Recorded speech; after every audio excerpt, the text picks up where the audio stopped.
Hey everyone, welcome back to Shop Life. In this DIY, I'm going to show you how to replace your steering coupler on your E46Xi. This process is very similar for a lot of the E46 steering couplers, but this one in particular is on an E46 325Xi wagon. Alright, so the steering coupler is what attaches the whole steering column to the power steering rack. So this is exactly what it looks like. You have this section right here, which attaches to the steering rack.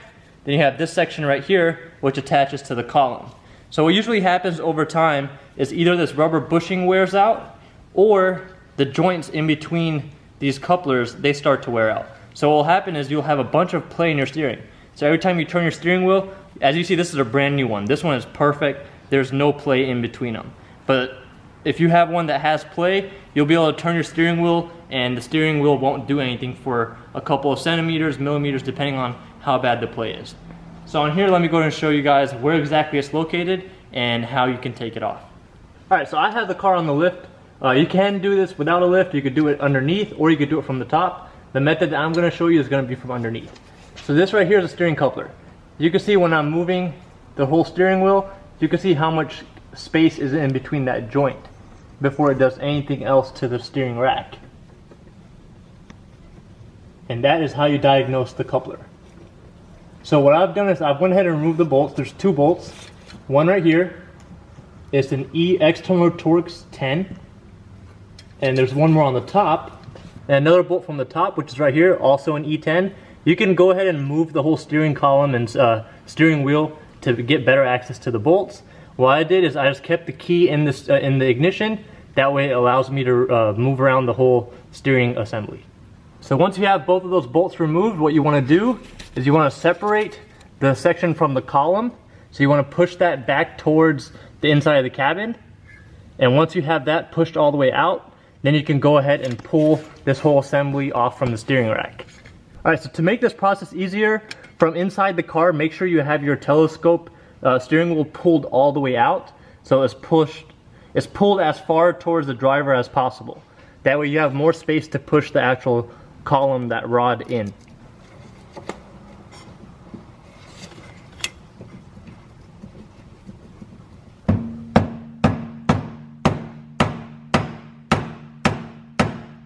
Alright, so what I do is I loosen the column, the rod that goes from the steering column to this rack, the coupler.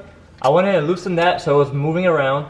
And then what I did was I went ahead and pulled off the actual coupler from the rack itself. I just used like a flathead and just hit it right in this groove. And just kept hitting it out until it came all the way out. And now that it's out, we can go ahead and slide it off.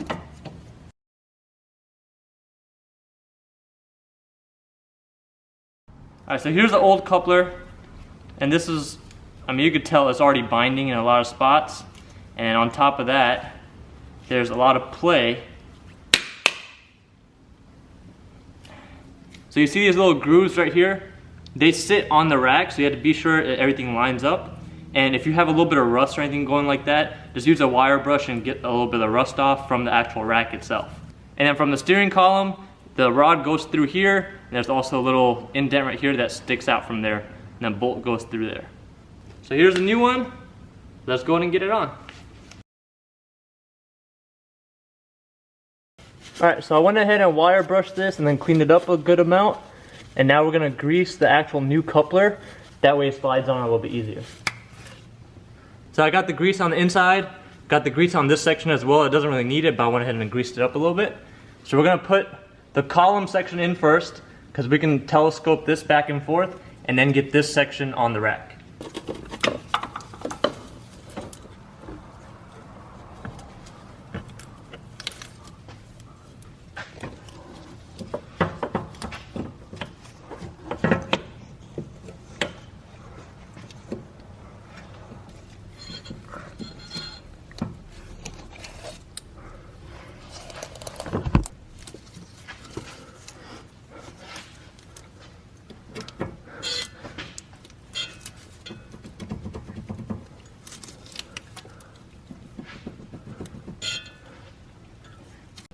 Alright, so if you're having difficulty sliding that coupler onto the rack itself, what you can do is remove the column rod, get it on the rack first. So in order to get on the rack, you have that little bar that's sticking out with all the gears. So you want to go ahead and slide that in first, and keep pushing in, it will bottom out and you'll see the hole that the bolt's supposed to go through. You should be able to slide the bolt all the way through. So let me show you. Alright, so as you can see, this whole coupler bottoms out on this little plastic tab. And there's this little tab right here on this side. So if you're having difficulties with that tab, just make sure it's not bent. Because if it's bent, then the gear that's on the bottom, your coupler won't be able to slide down all the way. So once you feel it bottom out, go ahead and put a bolt through and start tightening it down. And then you can go to the top. And then you can go to the top right here, slide in the rod. You can bend the coupler whichever way you need to because it is a joint. So keep bending it and just slide it in through this section right here. And once you have it slide it in, then you just push it down towards the steering rack and you'll start feeling it keep sliding and sliding until you can see the bolt.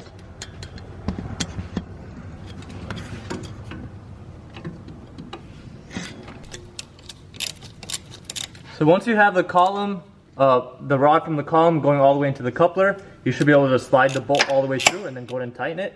Once again, both of the bolts are E10s. Alright, so this is the XI coupler that we just took off, and this is just a normal rear wheel drive. You can see the difference. So on this one it's a lot smaller, but it's the same concept. You have one bolt that goes through here onto the rack, and this has to line up.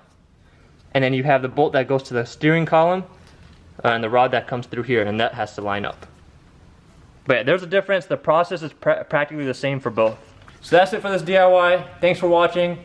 Be sure to check out my website where I have a bunch of merchandise, ShopLifeTV.com. Well, it's not a bunch of merch, it's just a bunch of t-shirts. So make sure to go check that out. And then also check out the vlog channel, Shop Life Vlogs. And if you want to stay up to date on the LS swap that we're doing, check out BMW Selena's channel. Thanks for watching, everybody.